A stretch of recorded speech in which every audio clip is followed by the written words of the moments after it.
I've always been curious about the quality of knockoff figures, and whether they're actually that bad, and so long story short, I decided to grab one.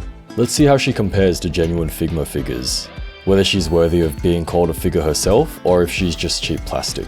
To my surprise, there's some fun things you can do with her, and I'll get into that later. In this video, we'll be taking a look at Imposter Ronin, who is a knockoff of Figma 549. At first glance, the box looks decent and feels about the same as real Figma boxes. This is what the real one looks like. I think the fake is a little bit darker, and the print is also a bit different. It has an overall gloss finish, while real Figma boxes have a matte finish. Honestly, the matte finish looks a lot better and feels a bit more premium.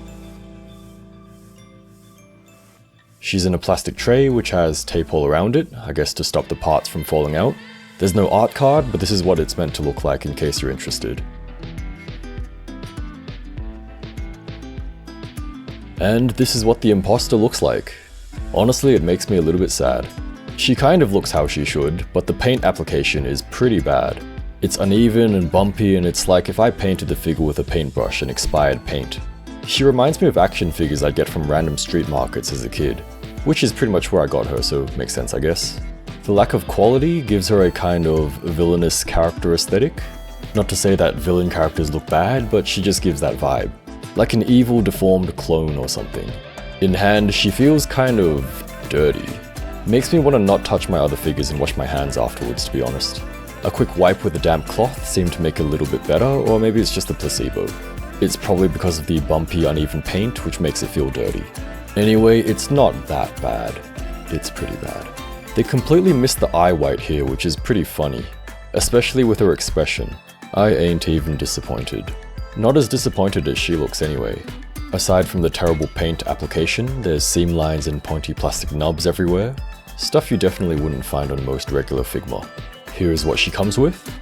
Pretty much everything the real Ronin comes with. She has 5 pairs of hands, or 10 total. Default open relaxed hands. More open gesture hands with middle and ring finger together, which I couldn't get onto the wrist properly and wasn't bothered with. She has fisty hands of course. She has a pair of holding hands for holding weapons and whatever else fits. And she also has 2 different holding hands for holding different things. One of these should be specifically for the sword and the other for the sheath. But honestly, the other holding hands can pretty much hold the sword too, so spare hands I guess. These hands are a little bit softer and more flexible than legit Figma hands. In some sense, this is a good thing as it's easier to hold objects in them, as well as slot them onto the joint. Besides that, they're kind of messy just like the rest of the figure. She has a total of 3 faceplates. Her default expressionless face, which we saw was painted terribly. A closed eye face, which is actually not too bad besides the mouth. And an angry kind of face, which also looks acceptable, and probably the one I'll use the most. She has an alternate headpiece, which allows her to wear her hat. Her hat is mostly fine, besides the clear paint smudge on the crest, which is a bit of a shame. From the distance, she doesn't look too bad. She has a little knife dagger thing and a sheath to match. With the real one, you can pull the handle out of the sheath. With the fake, turns out it's just one piece, so I accidentally snapped it. Oh well, her sword is okay. It detaches in the wrong place and has a bit of paint scuff.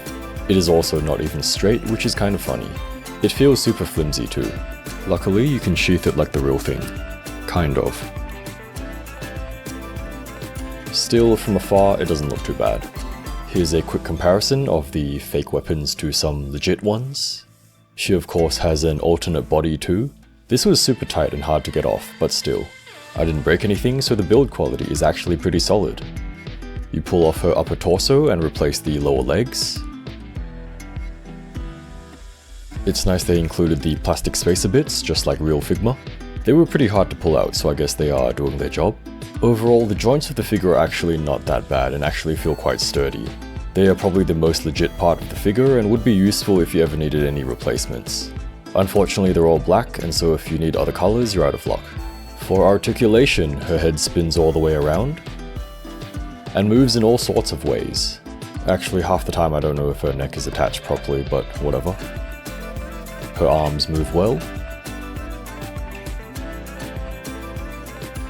She has a bicep swivel. Her elbows move like this. Her hands move like this. Pretty standard stuff. I'm not really moving her with as much care as I would my normal figures, but she's holding together fine. Her torso moves like this. and bends in all kinds of ways, but there's also a lot of gaps.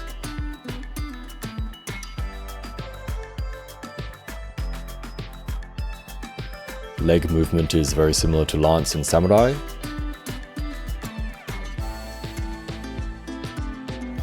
She can split and spread about this much. Her knees move like this. And feet move like this.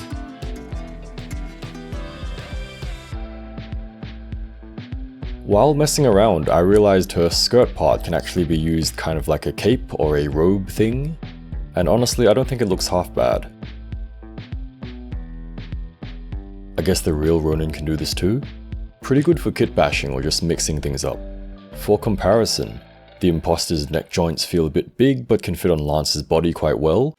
Similarly, you can fit Lance's and Samurai's head on the imposter's body. Faceplates can also be mixed and matched, so you can do some decent looking stuff. Mostly. Here is the imposter with Lance's full gear, Lance with a really bad haircut, Samurai with a bad haircut, and Samurai with the imposter's gear. I assume you can do these swaps with the real Ronin too. The legs are mostly similar. The imposter's legs are kinda janky on their own, and the upper thighs are a little smaller as well. Swapping legs doesn't give the best fitment at the hip, but it's passable. Fake Ronin's balance is oddly fine even with her janky legs, and without help from her lower robe skirt part. Good for her.